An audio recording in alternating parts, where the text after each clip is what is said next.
kids, for the kids. Elmo lost that passes to Wait until the Reaper takes my life.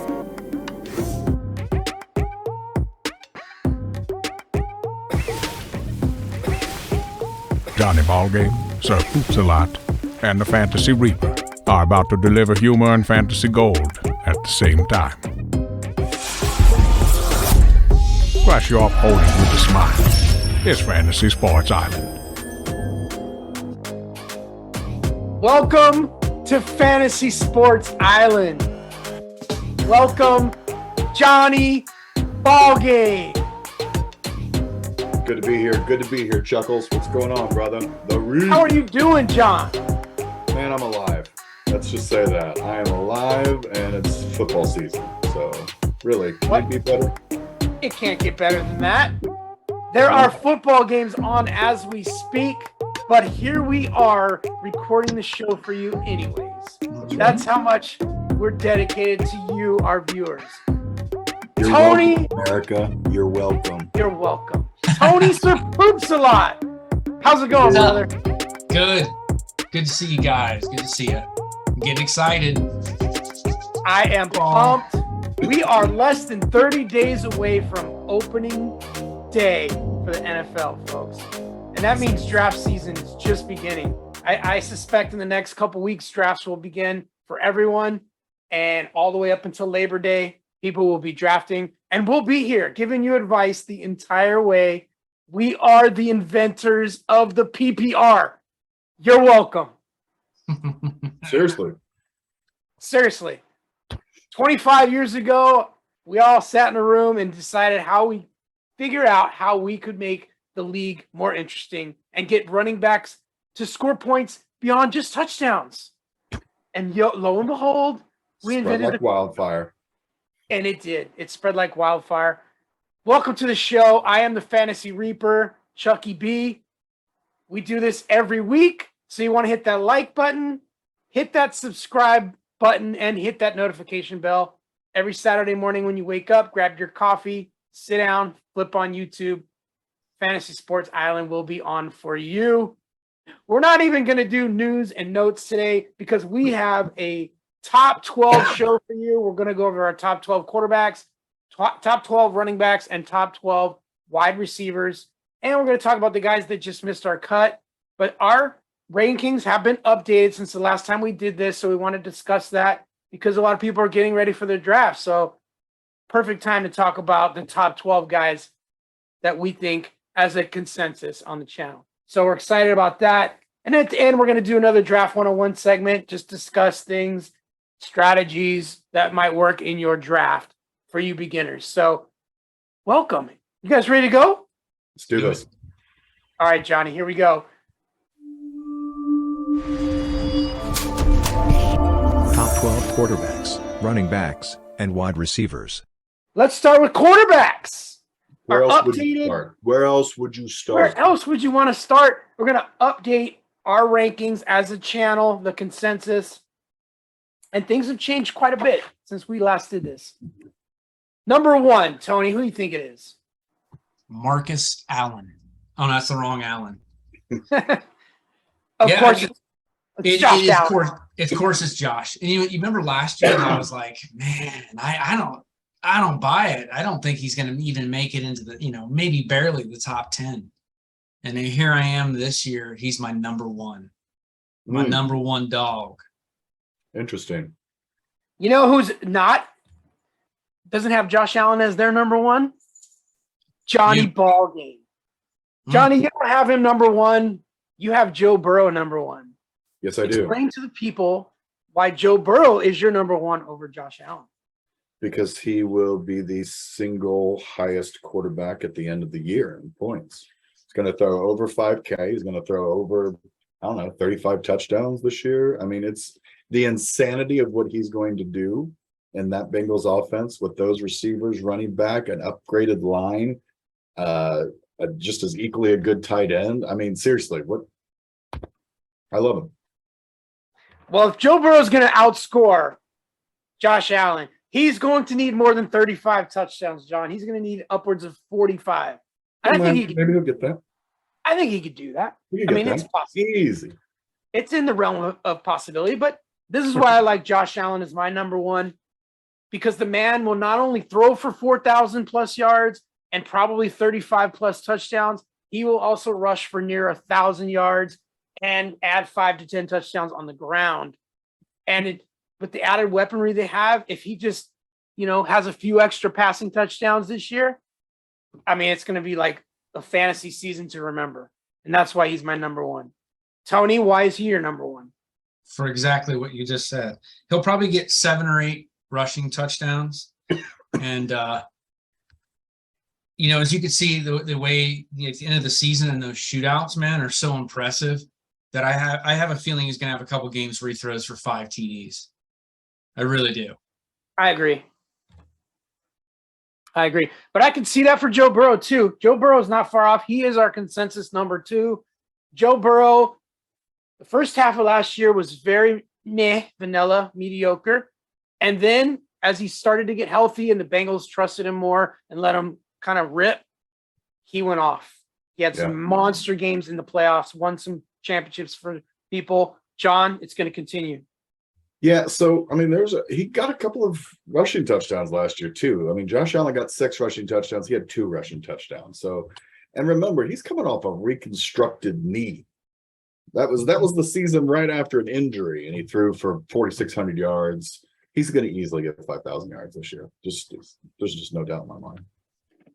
I agree. I don't see a scenario unless he gets hurt where he doesn't get 5,000 yards in that offense with those 3 receivers. Right. I mean, they're a juggernaut. They've improved the offensive line. Joe Burrow, in a lot of leagues, folks, he's going in the 5th, 6th round as quarterback 5, 6, 7.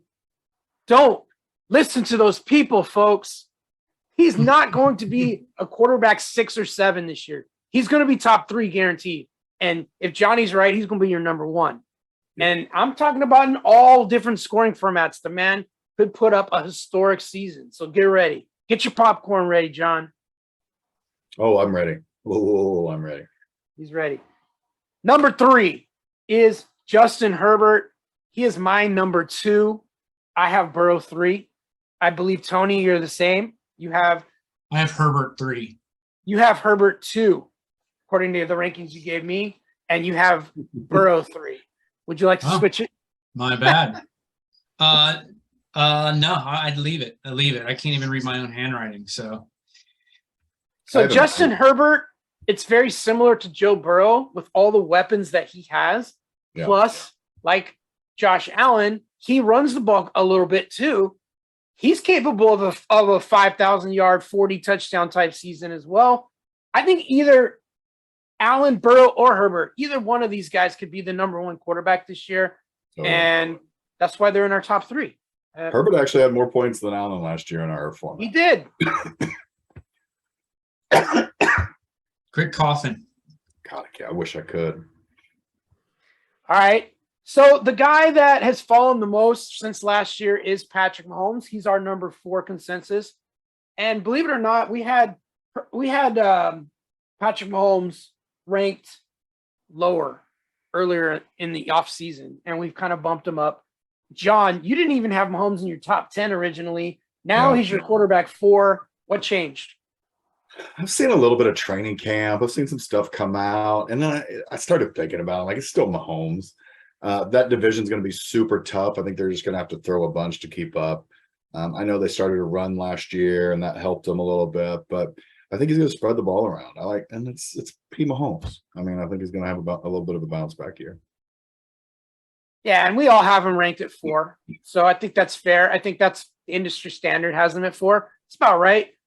He did lose Tyreek Hill, so he's going to take a little bit of a hit there. But he did gain some depth at the wide receiver position. He got a few guys. He got Juju. They drafted Sky Moore. They went out and got Marquez Valdez-Scantling. So while there won't be the explosive plays of Tyreek Hill, there will be more guys to drop the ball off to. So we'll see how that works out. Number 5, I'm off on Lamar Jackson. I don't like him as my number 5, but as a group, he is our 5. John, you did not have Lamar in your top 10 originally either. Now he is your quarterback 5. What changed? word out of camp is he looks better than he's ever looked. I think he's in a I'm going to prove it to you kind of year. I like guys with chip on their shoulder coming into a season. His legs obviously make him electric. His lack of receivers normally it would scare me a little bit, but I really like his number one guy. Is it Rashad? Yeah. Bateman. Thank you. I like him a lot this year. I know I might not be the popular that might not be the popular look, but I really like him a lot. I just think he's got a lot to prove, and I think he's the guy that when he comes into a season, and I remember after his rookie season, they're like, that guy can't pass, that guy can't do enough, and he came back and he won the MVP the next year. So I kind of feel like this is the same thing. He's coming off of a weak season. He's going to come back. He's going to have a pretty monster year. Tony, you had him at 7. I had him at 8. What makes you fade him a little bit down from like John and Royce? I don't fully trust him. Some of this might be a gut. It might be sort of like last year. I mean, he seems to be kind of a streaky type player where he has a few weeks where he just tears it up and then he has a crummy game. I think they depend on that guy so much that he's going to get a little bit banged up with his running and so on and so forth. And he's going to have some weak games. I just don't. I don't trust him in the top 5. So it's more of a gut. That's what I'm saying. Yeah, I agree. As a passer, he's just kind of okay. As a runner, he's tremendous. Are we going to see the guy that rushed for 1,000 yards and had the MVP season 3 seasons ago? Or are we going to see the guy that was more, balanced last season? Because if we're going to see that guy, he's definitely not a top 5 quarterback. But if we're going to see the guy from his MVP year where he's taking off running and getting 1,000 yards, now you're talking. So to me, it's a little risky because you don't know which way they're going to go with that. And they did lose Hollywood. And so now they're down to Rashad Bateman as their number 1. We'll see how it works out. Number 6, though, is Tom Brady. And I'm coming back to you, Tony. You always say every year that we continually doubt Brady, and he gets it done every single year. And he was in our league, our quarterback 1 last season. He was the top scorer. You have him as quarterback 9 in your rankings. Why is that? I think I'm kind of being generous. And here's the thing. It's not that he's not going to have a good season. There seems to be a lot of drama down there right now, and even more stuff came out today that makes me a little bit uncomfortable with the situation. So I'm a little worried about that. And there's got to be a year that he is finally old. And we say that every year also. I'm not going on a gut at all. From what I'm reading, what I'm seeing, I don't think he's going to have a year like he had last year.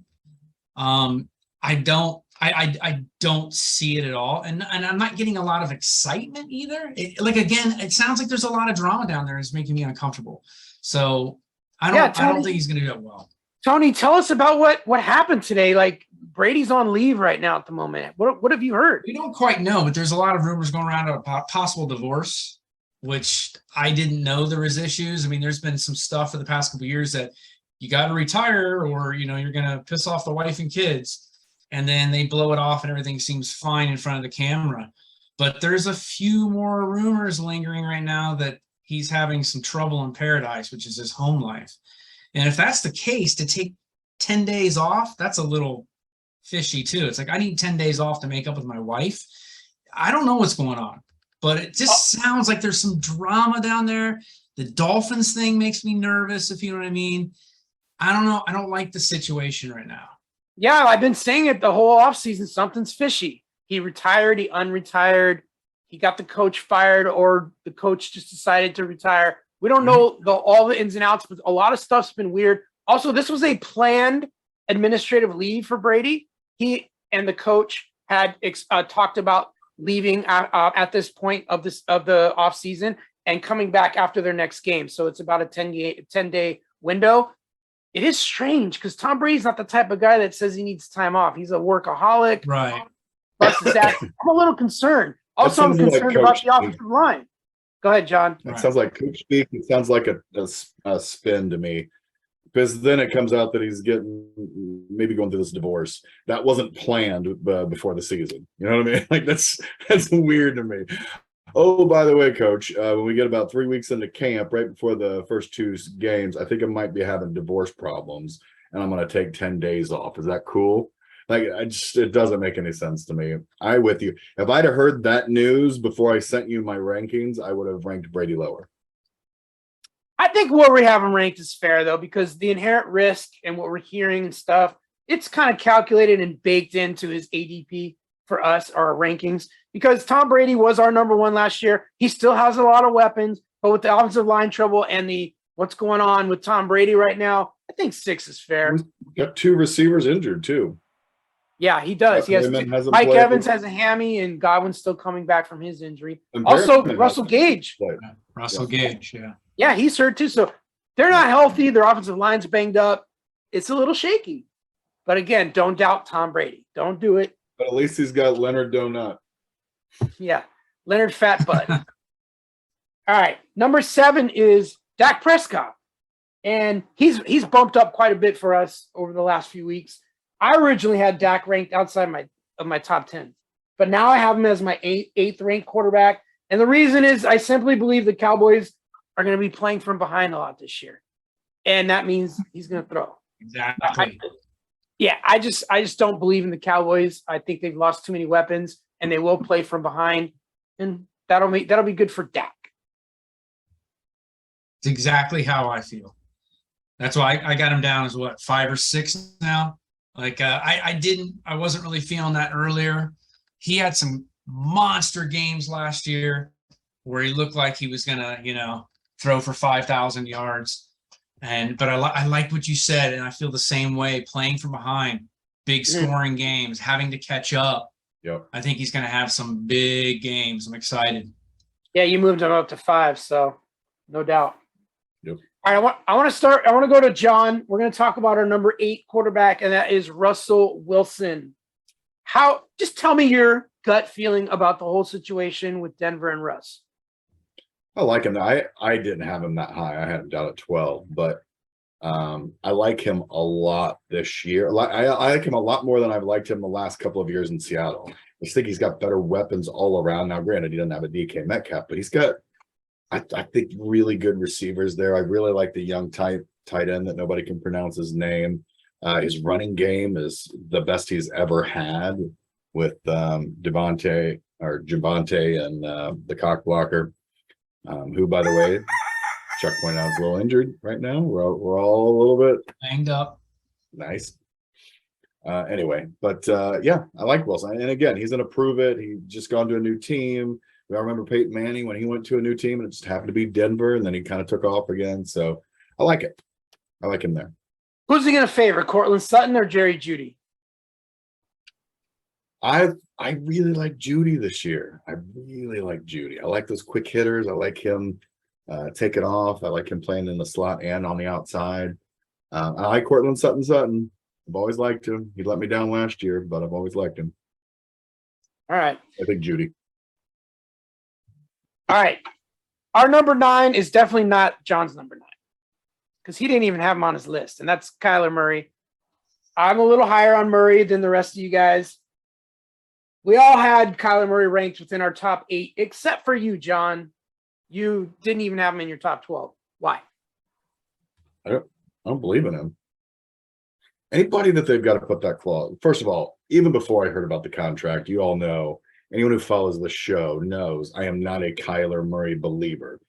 Anyone who pisses down their leg as much as he does at the end of every season, with the attitude that he's got, it's never been a fan. I don't like his game that much. I think he gets pretty lucky sometimes. I just don't believe in him. If he's healthy, though, still got D-Hop coming back from the suspension. They added Hollywood Brown. They still have AJ Green. They have 2 tight ends now, 2 viable tight ends, and Ertz, and they have Rondale Moore. That's a lot of weaponry, and he can run the ball. Yeah. You might hate him, and you might not like his attitude, but he is Kyler, the compiler. He does compile statistics, and in fantasy, that's a good thing. But at some point, I feel like everyone's going to figure him out like they do at the end of every season. I don't know that his talent is that great that it's going to overcome defensive coordinators who finally figure people out. Okay. Let's go to you, Tony. Number 10, Matt Stafford, the Rams. How are you feeling about Matt Stafford? Okay. I mean, he's Matt Stafford, and if he does what he did last year, he's going to have a decent season. I don't find him to be really exciting, but his wide receivers are exciting, so that's kind of complimenting him. So he's a little banged up. That makes me uncomfortable. Whatever is going on with his arm is kind of they're talking about it, but they're not. That makes me uneasy. So I have him, I dropped him down a little bit. I don't know, man. I don't just say I just for some reason I just don't love the guy. He's good. I don't buy it, man. Last year I'm trying to being all nice and trying to. No, I don't. He's good. He's good. I don't want him any more than like where I have him. Between like a 10 and a 12 at most. Yeah, he's right there in the border top 10. The thing about Stafford is he plays in a great system for quarterbacks. Right. I mean, this guy made Jared Goff look halfway decent. If he can do that for Jared Goff, what can he do for Matt Stafford? You saw that last year, 40 touchdowns. I think he could probably repeat that. He doesn't rush the ball at all, and he's not going to get any rushing TDs. So he's like a bottom QB1, right where he is. Yeah. Okay. John, let's talk about Jalen Hurts, our number 11 quarterback. You and I, we don't have him in our top 12. I think he's a bit overrated. There is inherent risk involved in drafting Jalen Hurts because while he is the quarterback for now, and they want to see how it goes, and they added A.J. Brown and all that, if things do not go well, they will not hesitate to cut the cord and move on from Hurts. We heard this last year. So there's some danger in picking him as the QB 11. What do you think? Totally. That's exactly why I didn't put him in my top 12. I think he runs really well. I don't think he throws great. I do think AJ will help him a little bit in that case, but we've been saying it all along. How many receivers ever really go to another team and are that outstanding? I mean, it's happened a very few handful of times, but those people usually go play with an unbelievably amazing quarterback. They're going to go play with Jalen Hurts, and I don't think he's an unbelievable quarterback. I agree. He's very inaccurate. Guys like that don't usually keep their jobs. I'm worried. He couldn't keep his job in Alabama after winning a national championship. Right. And he lost it to Tua. He lost his job to Tua, who people don't like. Yeah.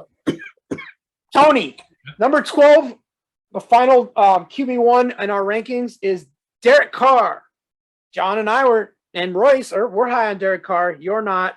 I'm not high on him. No. You're the only one not to have him in your top 12. So explain yourself. I just think he's one. I don't like the team overall. I do. There's some talent there, but I don't like the relationship with Waller anymore. That scared me last year. I don't buy Carr. I personally feel that he's been inconsistent over the years. I know last year he looked good. You look at some of the numbers, sure. He's got some mileage on there. He'll put up some yards. He has this thing with Devontae Adams that I know they're old school together. I just don't see them putting up these numbers like they keep talking about. And I know Devontae is like remarkable, great hands, one of the top wide receivers in football. I just think they're blowing out of proportion. I don't trust Carr. I don't trust his mental game, and I think he gets skittish sometimes. That's all I'm saying. Don't like it. He does lock on to one receiver a lot, but that receiver this year will be Devontae Adams, so that's a good thing. Yeah. All right, let's talk about some snubs. Aaron Rodgers, should he have made the top 12? I have him at number 8, so I think so. Yeah, I think when he lost Devontae Adams, he drops way down for me. Like that's a significant loss for his for that offense. I think they're going to rely on the run. I do. How about Cousins? I had him number 10. New coordinator, you had him at 10. Love Cousins this year. Yeah, you do. That was one of your guts. Tony and I, a little lower. I don't even think Tony ranked him, right? Yeah, I got Cousins like 12, I think. Okay. Yeah. I could put him in front of Jalen Hurts. I could put him at 11 and switch Definitely put Hurts him out of there, but that's not what we did as a consensus. How about Tua? Tua Tagovailoa, we all expect him to have a pretty good year. He's looking good in camp. I don't know if you guys saw the report. He destroyed the Patriots.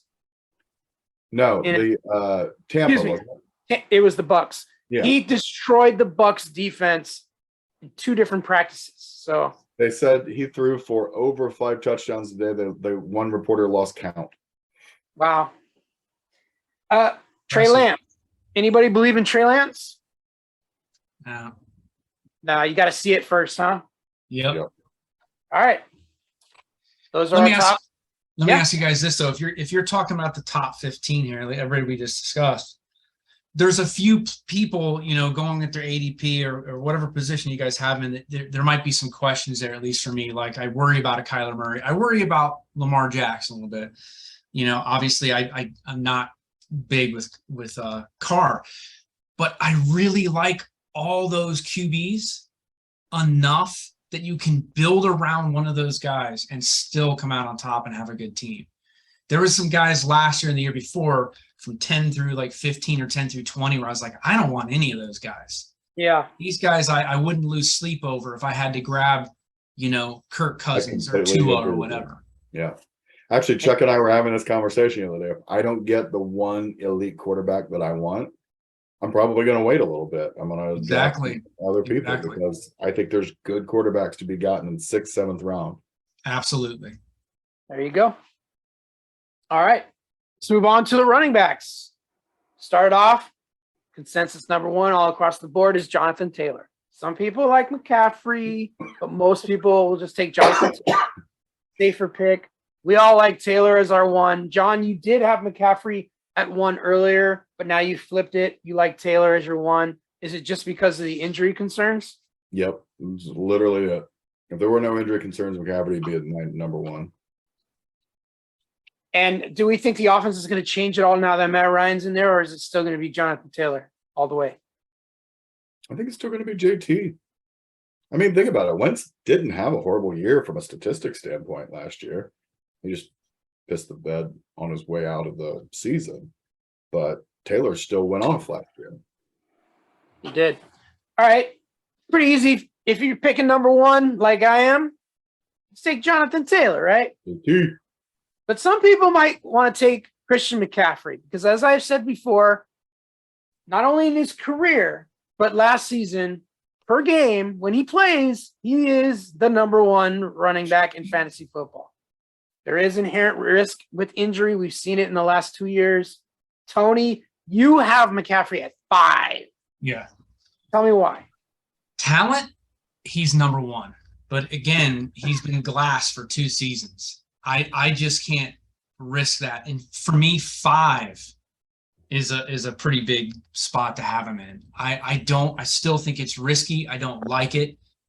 Again, out of camp, his training and stuff sounds good. But it's too risky, man. It's too risky to take him as a 1 or a 2. If it was just he missed 6 games last year, it'd be one thing. The past 2 seasons, he's missed a lot, and I don't like that. It makes me nervous. Okay, Tony. Well, if it's purely based on injury risk for you, then why do you have Dalvin as your number 2? I knew somebody would say that. I'm going a little bit on gut on Dalvin. I love Dalvin. You guys know that. I never give up on the guy. His injuries aren't as bad as McCaffrey's. What does he miss, like 2 or 3 games? Then he's good for a few games. Then he'll miss 2 more. Then he's good the rest of the season. He seems to miss a lot of half games, though. That's what drives me crazy about him. Like he'll Actually, you're right. good. He goes out a lot, doesn't he? Yeah. That's a good point. I didn't think of that, but You know what bothers me the most about Dalvin Cook is when he gets hurt, he acts like it's catastrophic, like almost like the soccer injury when they get tripped and they're trying to get a red card. They like fall on the ground and grab their ACL, like they just blew it out, and then he goes out of the game for like a series and he's back in. Yeah. Yeah. He makes me nervous, but actually I'm busting your balls because we all have Dalvin Cook ranked 3rd right behind McCaffrey. So while they both inherently have risk for injury, McCaffrey's a little bit better than Cook as far as his production on when he does play. And that's the difference, 2 and 3. So I like Dalvin Cook. They're going to line him up all over the field. He's going to be catching screen passes, like little slot. He'll be in the slot. He's getting his carries. He gets the goal line work. As long as he's healthy, I love Dalvin Cook. So I think the industry has him ranked too low myself. What do you guys think? I have him at 5. So maybe I'm not a good judge, but for all the reasons you just said. I also think they're going to get Mattinson a little bit more work this year because of the injuries. So I think he's going to get more work. I don't. I think it's Dalvin Cook's show, but we'll see. You could be right. Madison does, he'll spell him a little bit. That's no big deal. But let's go on to our number 4 running back who doesn't get spelled. Derrick Henry, coming off a foot injury. Tony, what made you drop? You had Henry as your 2 before, but now you dropped him to 4. So you dropped him 2 spots. Why is that? I'm going to go. I was a sports writer like a week ago talking about how there has been a little bit of chatter on overusage of Henry and how they're going to have to watch a little bit. Big dude, he's not super old, but he's getting older. He is coming off of a foot injury, and they don't want to wear him out, and they want him to be there for the stretch. And as long as he's healthy, that guy kills it at the end of the season.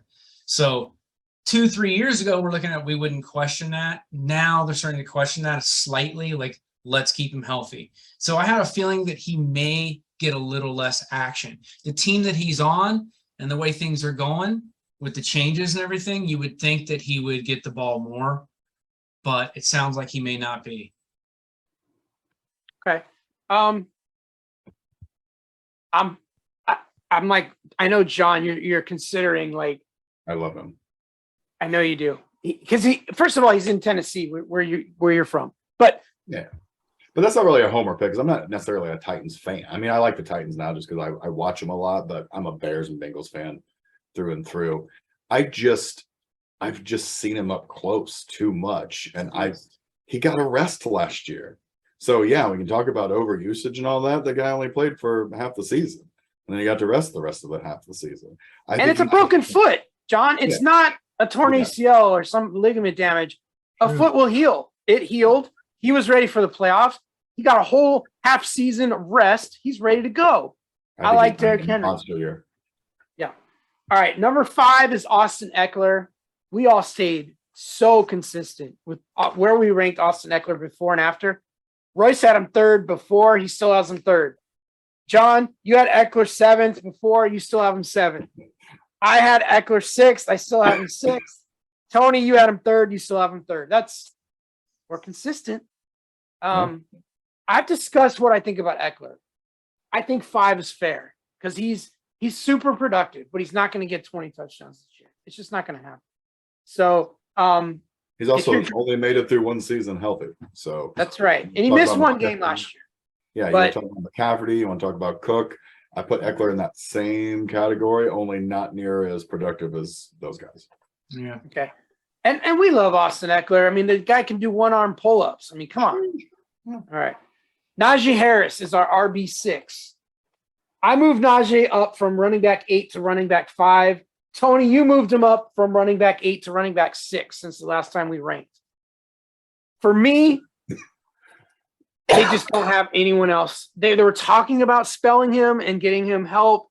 They didn't draft anybody. They didn't sign anybody. It's the same crew. Benny Snell is your handcuff. Benny Snell's not taking the important carries from Najee Harris. He might come in for a series here and there, but when it's late in the game or when they need a yard on 3rd and 1, Najee's going to be the guy, and he's going to get touchdowns. And they don't have to deal with the noodle arm of Ben Roethlisberger this year. So I think it's just going to be a better situation altogether. Their offensive line is better. I think Najee's good where he's at. I like him at 6. What do you guys think? Absolutely. I like him more than that. I got him at 4. You do have him at 4. Yeah. Yeah, I think they're going to rely on him heavy. I really do. I think the QB situation, he's going to bail out whatever QB's back there. I'm not saying Trubisky is going to, totally fail. Sure, when they have that guy, they're going to just feed him the ball right now until you get your rhythm going. Trubisky threw a lot to Montgomery when he was there. There you go. And Najee is a much better receiver than Montgomery is. All right. Much, but he's better. No? I like Monty. I think he's underrated. Okay. Joe Mixon. He's our number 7. We all had him around the same place. John, you moved Mixon up from 8 to 6. Yeah. I'm going to ask you why. And then Tony moved him down from 5 to 7. So let me start with you, John. Why'd you move him up? Got a better line. His line's just better. I just like the Bengals altogether. I think he'll get more passes out of the backfield this year. I think they're going to use him in that way. They realize that the backups they have there are not any better pass catchers than Mixon. So why not just get him the ball more? I think Tony, why? Season. Yeah, Tony, why'd you move him down? I purely on the throwing situation. The more I'm reading about the tight end situation, like Hurst, their play calling and what they're doing, what their plans are, you can still throw him anywhere between 5 and 7, 5 and 8. But I just think the same thing. Like I keep saying, I think he's going to get the ball just a little bit less than I expected originally. But I still like him anywhere in the middle there. All right. And he's not the third down back, which sucks. Can we please just let him be the third down I back? don't understand that. But All right. I don't either. Number 8 is DeAndre Swift. Swift's an enigma to me, man, because really Jamal Williams is the guy between the tackles they like better. But they played from behind a lot, and DeAndre Swift was the king of garbage time.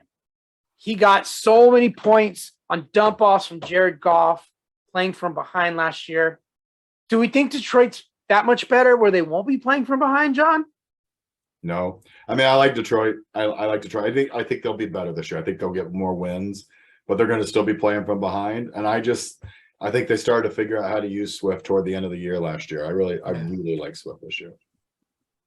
He's explosive, and I don't know if Jamal Williams can hold up for a whole season. He seems to get injured quite a bit, but Swift got injured too last year. So when he's right, though, the man is a top 5 caliber back, and we like pass catching backs, and that is exactly what he is. So he's going to get some touchdowns too.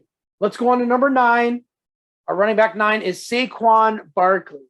Saquon was our biggest mover from when we first ranked to now. We moved him up from 15 all the way to 9. Okay? It's a pretty big jump. Moved him up 6 spots. And it's, for me, it's because of what I'm hearing in camp. All I've heard is Saquon looks fast, explosive again, healthy. The line's better. Brian Daboll came in. The offense should be better. All these things add up to Saquon getting production. And that's why I moved him up. Why did you move him up, John? I think I probably have him pretty close to where I had him last time. I had him in the top 12, I think, last time. I've got him at 11 now. I moved him up 1. Same reason. Just I'm hearing great things. I've had a really good feeling about him going to this season. Anybody who watches this show knows I've been down on him the last couple of years. This year I am up on him for sure. All right. Let's move on to our number 10. I'm going to go to you, Tony. Let's talk about Aaron Jones. I know you're higher on Jones. I'm going to ask you why you like Jones more than the rest of us. I still think it's the situation with the offense, the quarterback situation, possibly a lack of wide receiver talent there. I think that the first half of the season, Jones is going to be explosive. I think he's going to get a lot of dumped passes to him. I think they're going to run the hell out of the ball. I think both running backs, as a matter of fact, are going to get their share. But I think Jones is going to have a great first half. Then he may decline a little bit as it gets into winter. But I think they're going to have to depend on him, and that's why. It's going to take some time to get rolling there. Okay. Jones didn't make your cut, John. You had him last time at RB17. Where do you have him now? Probably about there. I'm not a believer. I just think there's too much split in that backfield. I think when you've got 2 good backs, you don't have one great one. To me, that situation just scares me. Okay. Number 11, Alvin Kamara. We had Kamara at 7 before. Then we got, wind of the possible suspension that he could get. Now it's looking like that might not happen, but he settled in at 11. I think that's fair because there is risk that Kamara could maybe halfway through the season get suspended, or at any point during the season, he could get suspended, and it most likely will be 6 games. or he can play the whole season and not get suspended till next year. So it could play out many ways. Kamara at 7 sounds about right normally, but with the risk of him possibly missing games, 11 seems fair. Okay. Number 12, Javonte Williams. You guys know I'm high on this guy. I love Javonte Williams. And as we talked about earlier, Melvin Gordon injured his rooster spur a little bit. You can miss some time here. Let's fantasize about a more permanent injury to the fantasy rooster, okay? Let's just say Melvin Gordon gets injured and has a season-ending injury. I want to ask you both, John and then Tony. John, if you knew Gordon was out for the whole year, where would you draft Javonte overall? Top 6 or 7. Maybe. Okay. Tony, where would you draft? I had him at 7 or 8 8. now. 7 or 8. 7 or 8. Yeah. He's awesome, dude. He's very talented. So knowing that he would go ahead. Knowing that he would not have Gordon in the way to cock block, you still would only take him at 7 or 8. Yeah, because I he hasn't gotten to the full load to he hasn't made a number 1 yet. So there's a little bit of risk. We got to see. I know you love him. Obviously, he's really talented, like I said. Yeah. But I wouldn't put him in the top 5 just because he hasn't been that bell cow guy yet. Chuck, let's play this game. No Gordon. Najee or Javonte? Javonte. Henry or Javonte? Javonte. Cook or Javonte? Javonte. Mixon or Javonte? Javonte. McCaffrey or Javonte? McCaffrey. That's the line for me. Okay. I would take him third. I would take him third because he's not only a great runner of the football, he's also a great catcher of the football. He is. Yep. And he has a nose for the end zone. He's explosive. Reminds me a lot of Jonathan Taylor last year. Reminds me a lot of that. If he was the only guy there, I'd be all over him. Yeah, But- at least top 5 for sure. But we know freaking Gordon is going to block, so that's why he's 12. Yep. I wish this injury would be more serious offense to Gordon, but it would give us clarity. So much fantasy clarity. All right. Let's talk about the snubs. How about Nick Chubb? Was Chubb snubbed? I mean, I had him at 12. Me too. I had him at 13. And I think Royce did as well. So just outside the top 12. How about Leonard Fournette? Did we snub the fat butt? No, I'm down John's with not. him. I don't. What think about he's you, gonna Tony? go.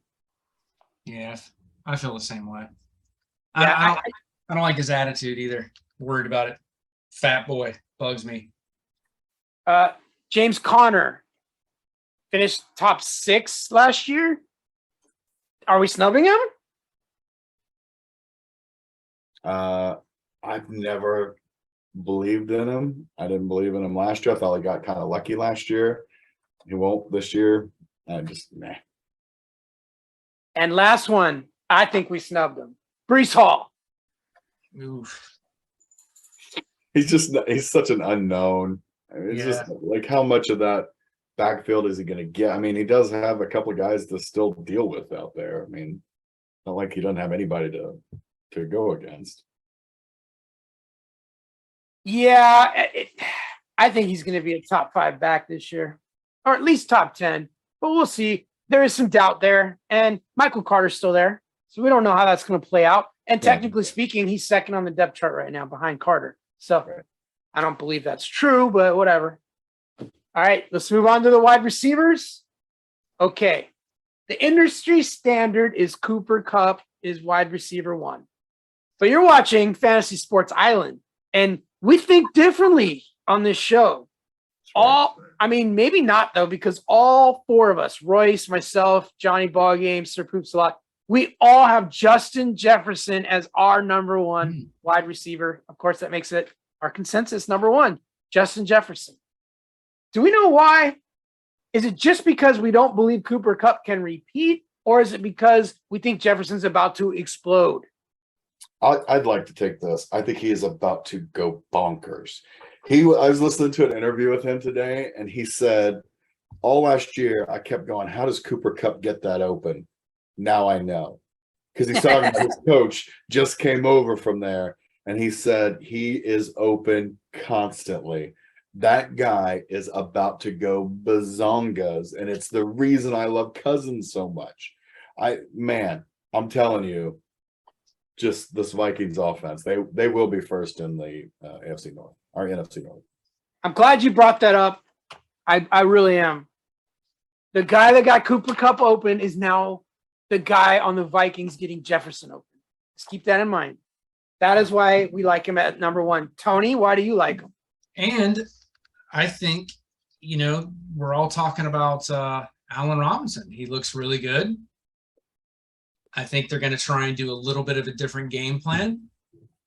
They're going to get Allen Robinson the ball. He's going to steal some of that from Cooper Kupp, and I think they're going to do things a little bit differently this year. Yep. I really believe that. So they're going to run it, and they're going to throw it to Allen Robinson, and that's going to take away from Cooper Kupp. Okay. Number 2, we have Cooper Kupp, which is fair. I don't. I have Cooper Kupp 3rd. Everyone else had Cooper Kupp 2nd. I have Chase as my number 2. I just think Cooper Kupp had the nut season. It doesn't get any better than that. The stars align. That is not going to happen again this year. And like you said, they got Allen Robinson to take some of the pressure off. I think the injury to Robert Woods is what caused Cooper Kupp to explode.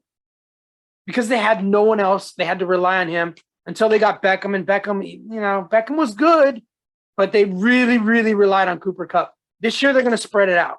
What do you guys think? I mean, it's kind of hard to say that. His first 3 games were 32, 42, and 30. So it's not like he was, he didn't start off slow and then take off when Woods got hurt. But I just agree that I just don't think it's humanly possible. Nobody's ever finished a season like that and then gone the next year and finished a season like that. Right. Like it doesn't happen. He was 112 points more than the next guy below him in fantasy receivers last year. That's never going to happen again. Allen Robinson will definitely take more of the share. Like you said, OBJ didn't even get there until half the season last year, and he was injured when he first got there. So no, I don't think I ranked him as 2nd only out of respect for the season he had last year. I don't think he's going to finish 2nd. Yep, I agree. All right, Jamar Chase is our number 3. Tony, tell me about Jamar Chase. He's amazing. Love him. I'm really hoping that he poses nude in the future. Or never mind. I hope that he catches a lot of touchdowns this year. He's awesome. And the only reason I don't have him number 2 is because, again, Bengals schedule. I keep saying they got a lot of other receivers. He had a few games that were kind of down last year. He'll get double, triple teamed. So there'll be a few weeks where he might not get 50 points. He'll get 25. You know what I mean? So that's why I have him at 3. All right. And number 4, we have Stephon Diggs from Buffalo. I'm a lot further down on him. I mean, not a lot, but a couple spots down. John, it's an every other year for Diggs. So you're on Diggs this year? I'm on him. I have him at 5, but pretty close. I do. I like him. I like him a lot. I have him at 6. I think, Tony, you had him at 4. Rice had him at 4. Do we not think that Davis on the other side is going to take some play away from Diggs? Just you. Just me. Yeah. I know. We know you too. Yeah. All right. Number 5, Debo, my favorite player from last year. Debo Samuel coming in at 5. We're a little different on Debo right now. Royce had him at 6. John, you also had him at 6. I had him at 4, of course. And Tony, you had Debo at 5. So pretty close. But do we think Debo can do what he did last year with a new quarterback in Trey Lance? I mean, they might have to run him. Because I don't know that Trey's going to be that good of a quarterback. So I don't believe in Trey. It's not that I don't believe in Debo. I don't believe in Trey. Okay, and he can get rushing yards and touchdowns, but he's still going to need to catch passes. He did have 1,400 yards receiving last year. So if Trey Lance isn't going to be good, it will affect Debo's overall numbers in the rankings. So I think Trey Lance is going to be really good, but we'll see. Who knows? So Debo's kind of a wild card. He could finish number 2 or 3 like he did last year, or he could finish below the top 10. So we'll see. All right. Devontae Adams, number 6. Devontae goes from Green Bay to Las Vegas. Now he plays for Derek Carr, who he played with in college. I think if it went to any other team, I'd worry about, a receiver moving to a new team, but he has familiarity with Derek Carr. So I think it's going to be kind of a lateral move, like a smooth transition. John, what do you think? I think that too. I think I had him at 4. And listen, Carr locks onto receivers. Who's he going to pick to lock onto, Devontae or Hunter? Come on, let's go. It's going to be Devontae. So I like Adams a lot this year. Yeah. Tony, what about you? You're down on him. Blah, blah, blah, blah. I don't like Carr. I don't like it. I don't like the whole situation. They're going to be okay. He's going to have a few awesome games and everybody's going to get all excited. And then they're going to have some horrible games. Devontae's not even going to get the ball. That's how I feel. Because I know what I'm talking about. Wow. CeeDee awesome. Lamb, the PP sheep. CeeDee Lamb, Dallas, number 7, wide receiver for us. Oh boy. I have him lower, and that's simply because he kind of burned me last year. I was really high on CeeDee Lamb, and he started out great, and then he just really faded late in the season. And when they needed him, he wasn't there. He was a ghost. You're not worried about that at all, John? No, I mean, I have him at 11, so obviously I was a little bit worried about that, but not enough to take him out of the top 12. I think he's the only game in town right now. I mean, yeah, they got that rookie that's looking pretty good, but no, I like CD a lot this year. Yeah, actually, I didn't realize you had him a lot lower than I did, as a matter of fact. Yeah. Tony, what do you think of CD? I love him. I think this is the year. I mean, I had him in 5 leagues last year, yeah, and he broke my heart. But that was a weird situation down there. And I don't know what you go back and I think about all the stuff that was going on, which it wasn't major drama, but it just something stunk last year and they weren't able to put it together. And this is the year I think they're going to do it. Amari Cooper didn't help the situation much. There was a lot of drama around that guy. So this is the year. I like CD. He's definitely top 10. I got him at 6, 7, somewhere around there. Okay. Number 8. There's not much to say about Mike Evans other than every year Mike Evans gets 1,000 yards. And he usually scores somewhere around 10 touchdowns. And we thought going in, when we heard that Godwin might be on the PUP, they're going to have to lean on Mike Evans. It's go time for Mike Evans. And then we heard he pulled his hamstring. He's a little bit banged up right now. So we tempered expectations a little bit. He settles in at 8. I think that's fair. As long as he's healthy, which he always plays. He's missed one game in his career, John. No. Hey, to me, he's Keenan Allen, right? He's Keenan Allen in a Tampa Bay uniform. Christmas comes every 25th of December. Evans and Keenan get 100 catches and 1,000 yards every season. So just pencil it in.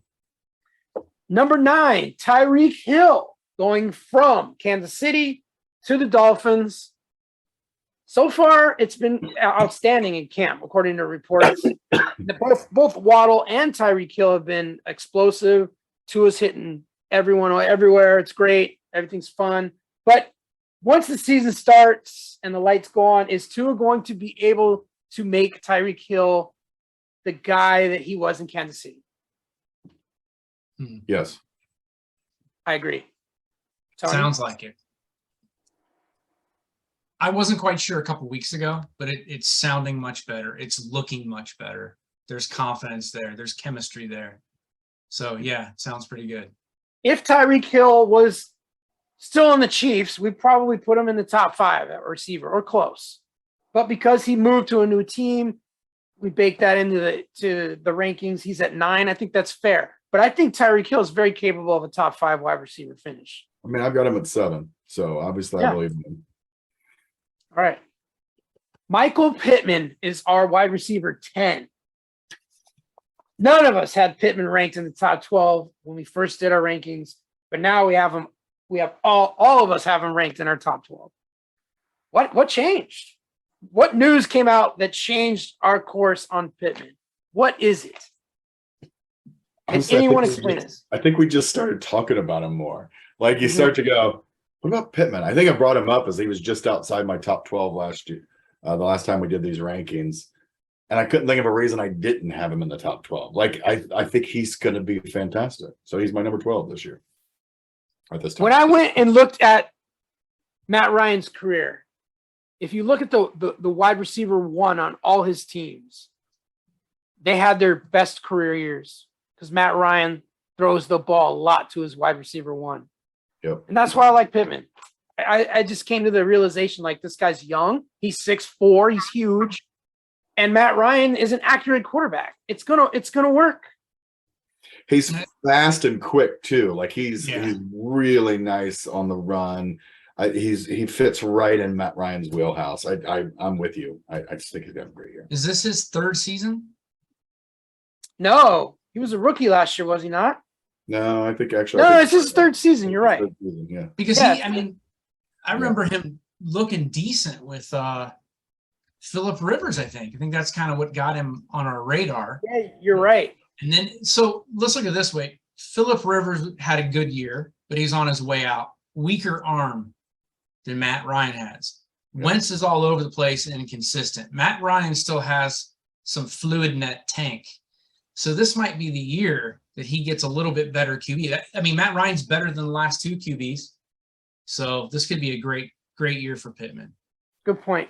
He played with Wentz last year. He had 88 receptions and 1,000 yards and 6 touchdowns. And 3 of them were in one game. Yeah, that's true. T. Higgins, number 11.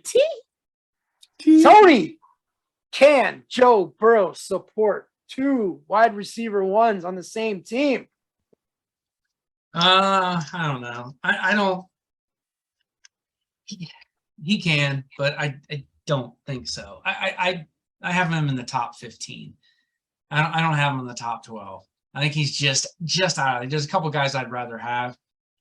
I have AJ Brown ahead of him, and that's kind of risky because of who's throwing to him. And I really, really like T. Higgins, but it kind of reminds me, he's not the same kind of wide receiver as a Lockett, but when he can't get it to Chase, he's going to get it to T. Higgins. And Higgins is going to do well, but I don't think he's going to get huge numbers until you're going to have those 4 or 5 weeks where Chase is just not open. And that's when that's not enough to put him in the top 10 is what I'm saying. John, I think you and I would agree that Burrow can support 2 top 12 wide receivers, and I think we expect that. Well, if you go average per game last year, he's actually 11th. So, yep. Already just inherently in those numbers, he's already top 12. Also, isn't he entering his 3rd year? Yep. Number 12, smooth and steady, 100 catches, 1,000 yards, Keenan Allen.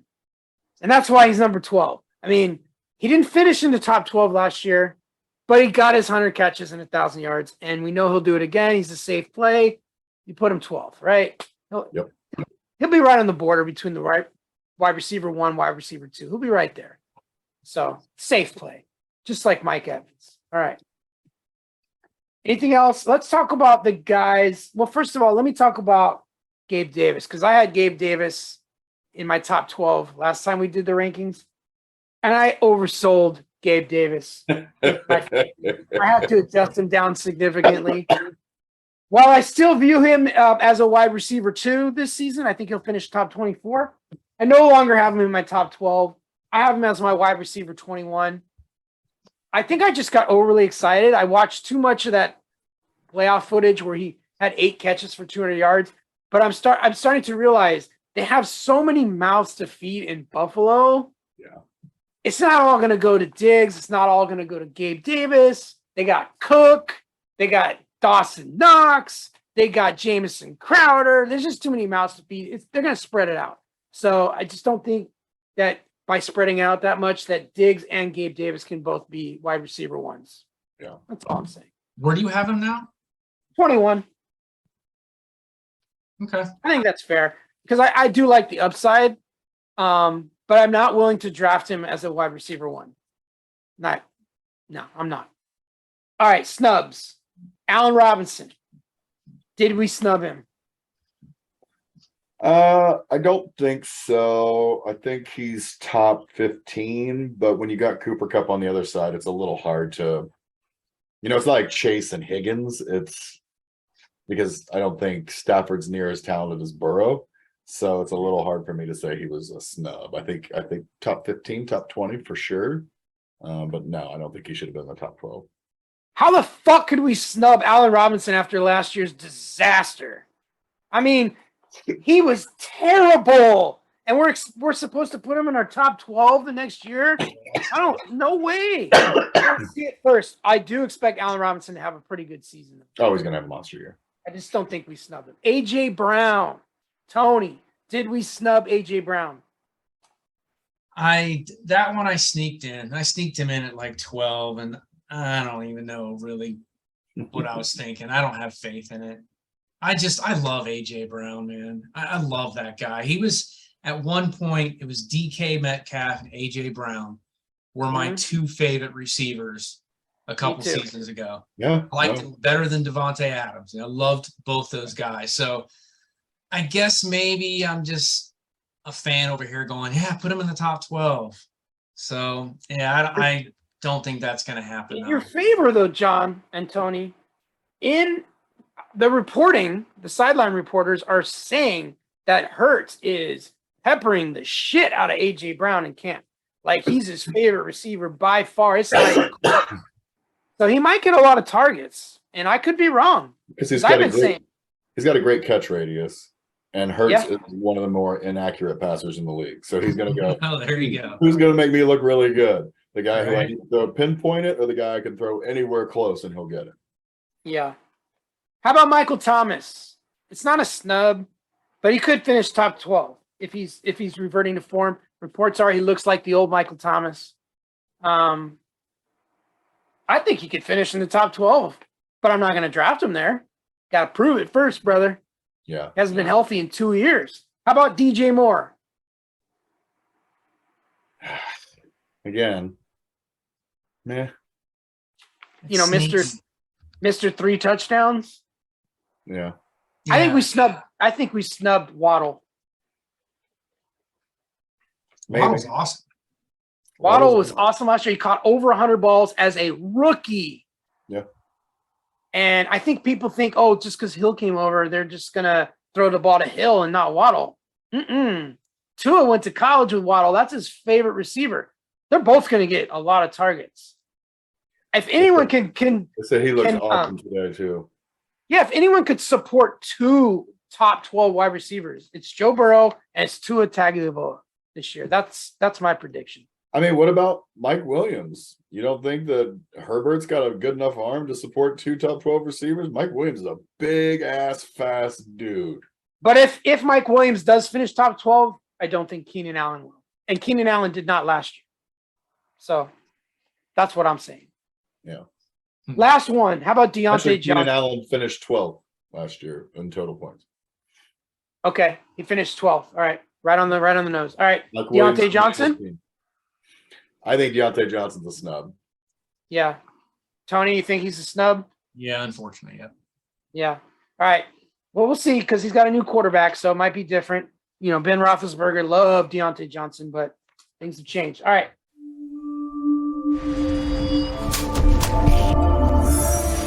Draft 101. Now let's finish up the show tonight with some Draft 101. This is the segment where we just talk about some strategies we use in the draft, maybe some new strategies we're developing for our upcoming drafts this year. Maybe you can get something out of this if you're a newbie. Let me start just to give you an example of what we're talking about. First thing I'm going to tell you guys is I am staying away from the New England Patriots. The reports out of camp have been that the offense cannot move the ball at all. The new blocking scheme is not opening up holes for the running game. The passing game has been anemic. It's either one of two things. Either the Patriots defense against itself is so good that they're going to be a juggernaut and just shut all the teams down this year, or it's more likely that Matt Patricia and Joe Judge suck as offensive coaches. I think Bill Belichick's going to need to step in and be the coordinator of this offense because it's looking bad. And there are now reports that they might be looking to trade Damian Harris. I'm staying away from the Patriots, folks. That's my draft strategy. I like their running backs. I love Ramondre Stevenson. That would be the guy that I would draft. I mean, not, definitely not in my top 10, but I like that kid. But yeah, the Patriots are a little bit scary right now. I mean, you always got Belichick. He's always the ace in the hole that might be able to repair some things. But I don't know how much he would be able to repair if it's sounding this bad. But I like Stevenson. I have a similar draft strategy for the Cleveland Browns. Mm-hmm. I draft 0 Browns this year. You wouldn't draft any Browns, not even Chubb? Honestly, I don't think so. I don't like how many running backs are there. I think they massive timeshare. Now, granted, they're thinking about trading what's his face, although they told them they weren't going to, but they're at least looking. But you still got Dearness Johnson back there. I just don't like anything. And there's no quarterback to keep them honest because we know Deshaun's not going to play this year. So, I mean, who's keeping them honest back there? I don't like them. All right. Vinny Brown. Good. Taking Travis Kelce in the late first, early second is a bad idea, folks. All the websites and television shows and radio programs are promoting the strategy of taking him at the 1-2 turn, at the end of first, early second. But it's a bad strategy. It's bad advice, especially when you can get Mark Andrews a round later, who, by the way, was the tight end 1 last year, not Kelce. Or you could get Pitts 2 rounds later and get somewhat similar production. It used to be that Kelce was head and shoulders the best tight end in football, and he was giving you such a positional advantage, and it was worth taking him in the first round. Those days are gone, folks. We got some young, emerging tight ends that are up and coming. There's no need to take Travis Kelce in the first or early second round. It's just a bad strategy. I agree. Tony, do you have a strategy you'd like to present to us? Yeah, as a matter of fact, kind of like what you were talking about earlier in the show about the quarterback situation. There's a hell of a lot of good quarterbacks out there that are going to get close to maybe, some of the guys near the top 5. Now, if you're in a situation where depending on who's on the board and you got a Herbert or Burrow, or Josh Allen available, you always got to grab one of those top 3s if they're there for you. But after that, in my opinion, the difference between, say, number 5, number 6, number 12 isn't that far apart. So if you're able to grab yourself, a stud wide receiver, a running back instead, and come back around in later rounds and grab somebody like a Kirk Cousins, I think you might have a really healthy team and good to go. So I would say really check it out this year, which we say that quite a lot, but catching a quarterback in a later round. It's good advice. It's good advice. One of those quarterbacks that I'd like to discuss is Derek Carr. Derek Carr is being severely undervalued, Tony. He finished as the quarterback 11 last season, and they added Devontae Adams and Josh McDaniels' brain to the mix. Yep.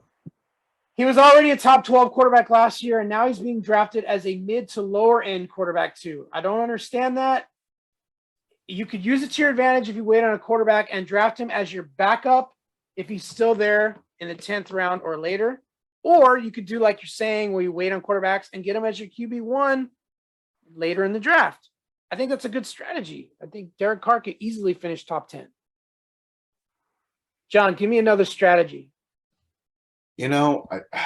I've been really doing a lot of analysis this year, like maybe even more than I've ever done before.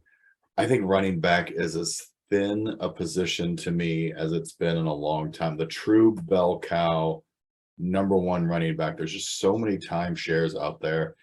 I think you've got to get a stud. I think you've got to get a stud up front. These folks talking about drafting a tight end at the end of the first and the second. You're insane. Go get a good running back. Go get one of those stud running backs. I think wide receivers deep. I think quarterbacks deep. I would get a running back. Mm-hmm. All right. I was going to talk about the receivers. I think there are 9 receivers that I like. And then I think it cuts off. It gets pretty like steeply. It cuts off after the 9. Those are Jefferson, Kupp, Chase, Diggs, Samuel, Adams, Lamb, Evans, and Hill. After those guys, I think you wait on receiver and you can get them later. If you can get one of those guys, though, in one of your first 2 picks, I would do it. Yeah. Yeah.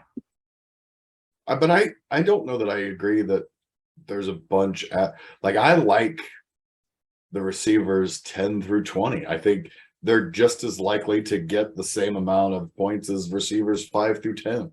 But my point is you can get them later. Yeah. That's why I'd say get a running back first. That to me is like paramount. Okay, so do you like the hero RB strategy where you get that more and more Yeah. the more I do mock drafts and the more I look at the analysis on all these guys, I actually think the hero, get yourself a damn good hammer anchor running back first, and I think you're crazy if you don't. And what about the double hero strategy? Is that something you're looking at? No, because I don't know that there's enough of them, right? Like when it gets back, like I draft second in our main league. When it gets back to me and that whatever that pick is, when it comes back 21st, 23rd pick. there's not 23 good running backs. So no, I'll probably go the hammer wide receiver at that point. Or maybe I might decide if I can get the one quarterback that I really want out of the top 5, I might go with him. Mm-hmm. And we have no idea who that quarterback is, No, John. You're no. so fucking boy. I've been a real secret keeper on that.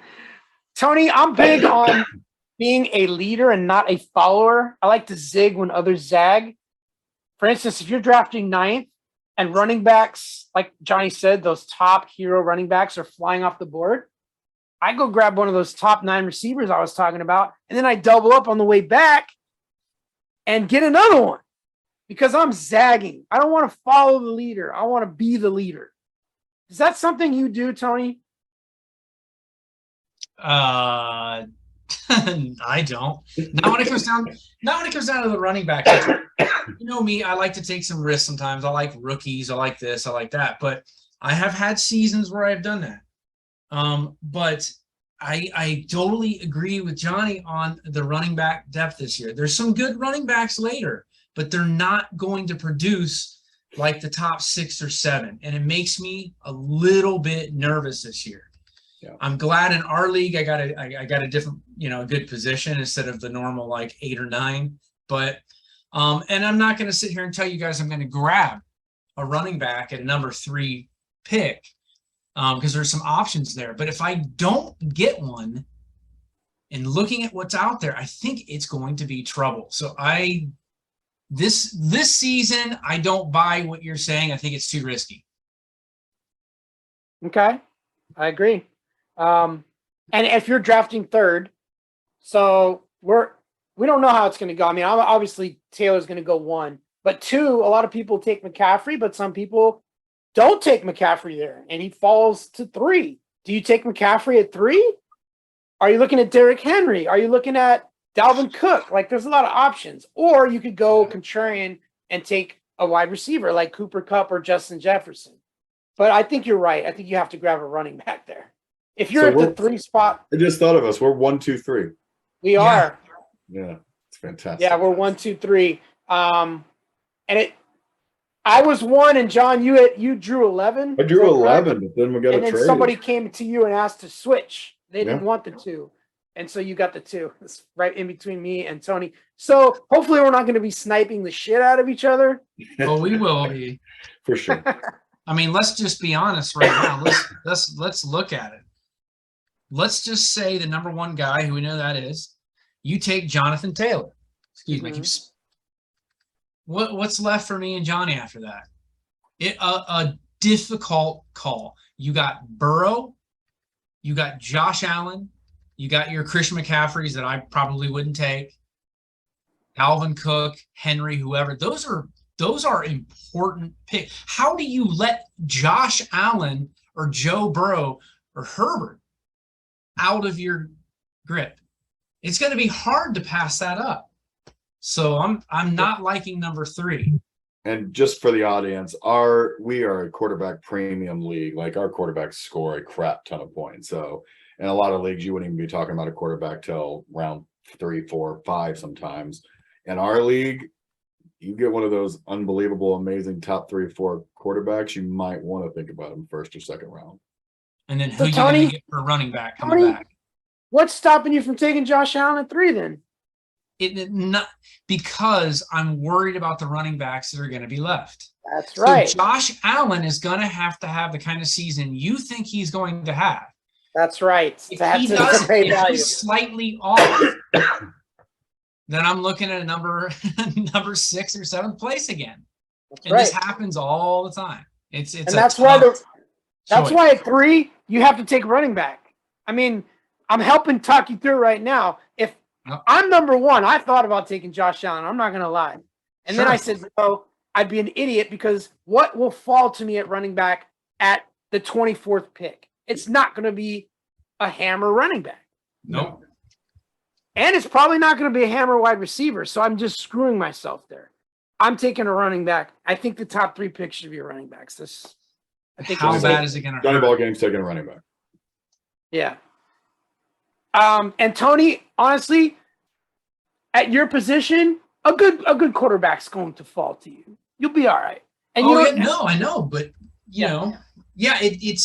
I will be, but it's that feeling of, you're 10 weeks in and you're watching Burrow and Josh Allen having a shootout against each other, and you're just going, yeah. And McCaffrey has a bum hamstring. I mean, that's the way the game works, but it's horrible feeling.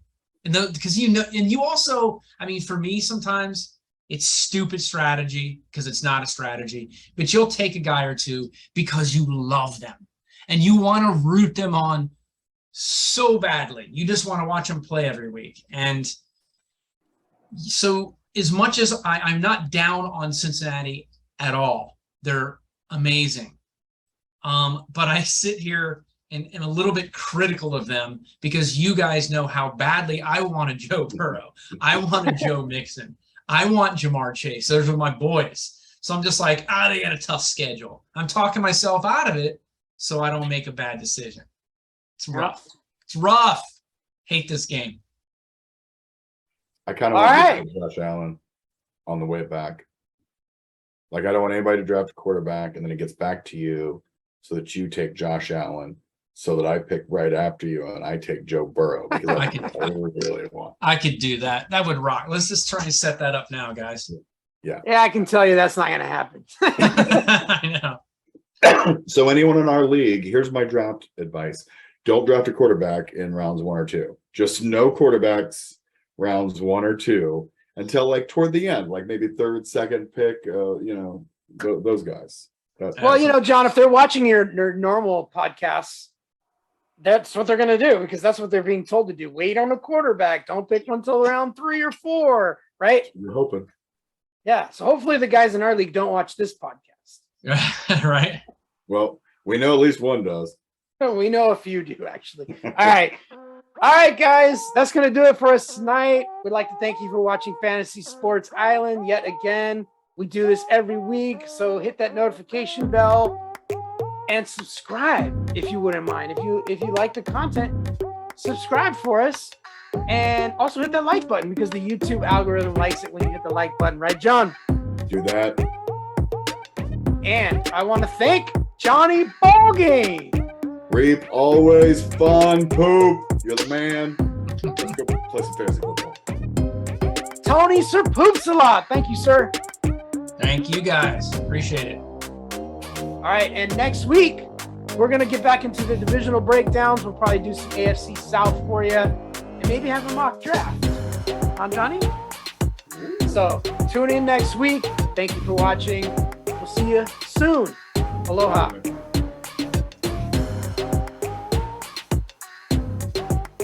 Tune in next week for another episode of Fantasy Sports Island.